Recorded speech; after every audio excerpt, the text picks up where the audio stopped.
C'est un grand honneur d'être le nouveau capitaine des Canadiens de Montréal.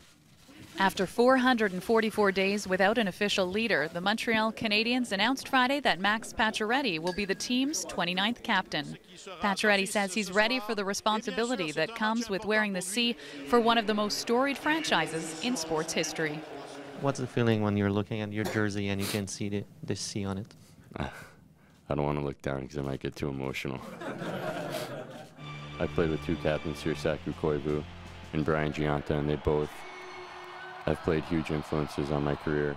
And I'm going to try and think back of the way they handled situations and obviously try and use it going forward. His work ethic, the way he is on and off the ice, the way he's with his teammates, how he's respected by his teammate. It was something that Michel and I, once we realized that he was the guy, and we were all very comfortable to announce that. And while the choice seemed obvious to many, Pacioretty said he only found out Thursday night when Bergevin showed up at his house to tell him in person. Mark called and said, open your front door. And I opened the front door and I didn't see anything. So unfortunately... Because we went to the wrong house. I don't know, I didn't have my glasses on, I had the wrong address.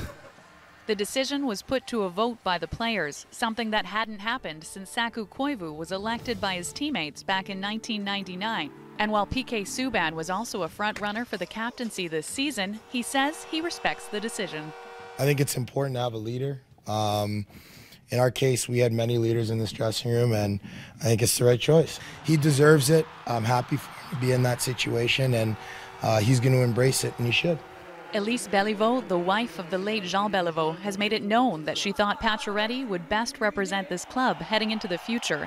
And now he wants to make sure to honor the legacy of the great men who wore the C before him. The last couple of years, I've really understood what it takes to be a Montreal Canadian. And every time I put on the jersey, I'm thankful that I've been given this opportunity. And this makes it even more special. Pacioretty says whether he'll be ready to go for the start of the season remains unknown after fracturing his left tibia during off-season training. But with tears in his eyes, he said after today, he's got extra motivation to get back on the ice and lead this team. Chantal Desjardins, Sportsnet, Montreal.